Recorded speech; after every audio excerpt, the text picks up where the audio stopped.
Yan. Hindi ako pro Duterte o DTS yung sinatawag nila. Hindi rin ako pro Marcos or pro BBM. Hindi rin ako anti Marcos or anti-government.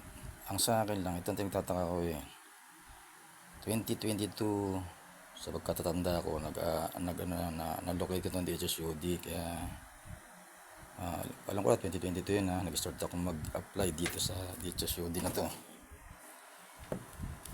Yan, nandiyan yung date ng pinadala na ko sa email. Ang dami ko ng email messages galing dito sa DHSUD.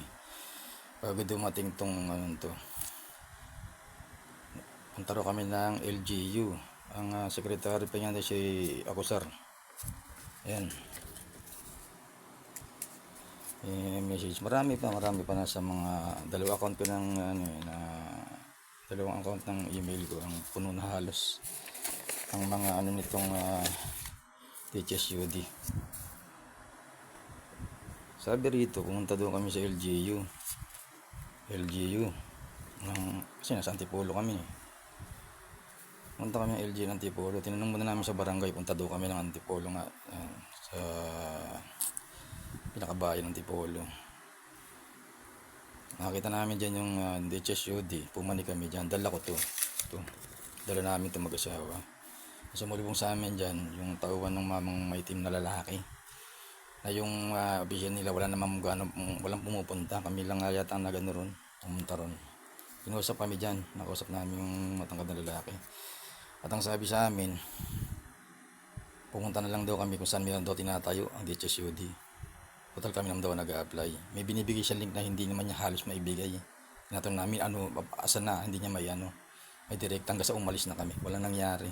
Nagmukha kaming tanga dyan. Nag-message ulit ako sa DHSUD. Sinabi nga namin na walang nangyari. After yan, nagkaroon ng message na naman uli ang DHSUD. Hindi ko alam kung anong taon na yun. 23 din yata yun Ang sabi, umunta kami sa San Mateo, tinantay na kami doon. Daw alaman namin kung anong kasi ang tagal na daw kami nantay doon, hindi daw kami pupunta. Hindi ko lang kung anong year, kung 2023 pa rin yata yun. Sa buwan din, matagal din punta kami doon, tanghalin tapat, alas 12 kami dumating, break time. Nantay pa namin alauna bago kami kinausap. At pagdating doon, pinakita namin ito rin, dadali ko rin itong papel na to. Pero ang sabi sa amin, ano ba naman yung DHSUD na yan? Basta-basta na nagpapadala rito ng tao na nag-endorse ng tao na hindi namin alam. Hindi raw nila alam. Sabihin, hindi nila recognize yung DHSUD. Samantalang nasa email ko pa yung mga messages na yun at pinapunta kami ron. Ano ba nangyayari ito? Ano nangyayaring sistema to ng proyekto ng gobyerno? Nagmumukanta ngayon tao. Hindi nila alam kung ano yung ginagawa nila. Ano yung sistema? Ang tawag sa amin mga beneficiary na sa mga messages sa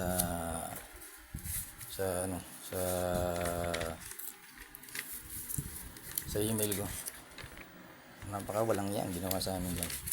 Pinasa pa sa kami, ginawang bola aplikasyon namin hanggang sa ngayon 2026 na hindi pa rin na-approve ang lintik namin yan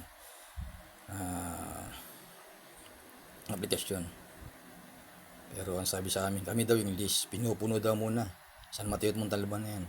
Pinupuno daw muna bago kami. Paano pag napuno na yun? Ibig sabihin wala kaming inaantay. Nasa zero balance kami. Anong kwentang proyekto ng gobyerno na ito? Kaya dapat PBBM, tinitignan mo rin kung anong ginagawa ng mga Hindi ako anti-government. Pinapaalam ko lang katarantaduang ito. 2026 na ngayon. Anong taon pa ito na pinapunta kami? 2023. 2026 na. Ilang taon na nakakalilipas. Marami nabubulok. Napabahay ng gobyerno. Pero walang tao. Nasa na ito? Pinagasusan nyo ng ginasusan ng pera. Pagkapatayo. Pero ito, alam mo pagpunta namin doon sa San Mateo, sinabi sa amin, kailan ito taga San Mateo? Oo, taga San Mateo. Sabi namin dati kami taga San Mateo, hinanapan pa kami ng mga ID. At yun, sabi namin makamag-anak kami sa Banab. Ano bang sabi sa amin? Pag-applyin daw namin yung mga kamag-anakan namin sa kanila. Di ba't napakalaking katangahan? Nahandor na kami, aplikante kami. Pinapunta kami dito sa studio roon. Aplikante kami. Pinaghahanap kami ng mga tao mag-a-apply doon sa kanila kasi wala daw gaano nag-a-apply. Hindi ba naman mga loko-loko yung mga may sarili mga rights yun doon sa may Banaba. Pinag-a-apply nila doon kasi daw yun daw yung mga sa mga disaster place daw ang ipapalis pala yung mga taon nang yung mga dekada nang lumipas sa taon nakatira yung mga doon.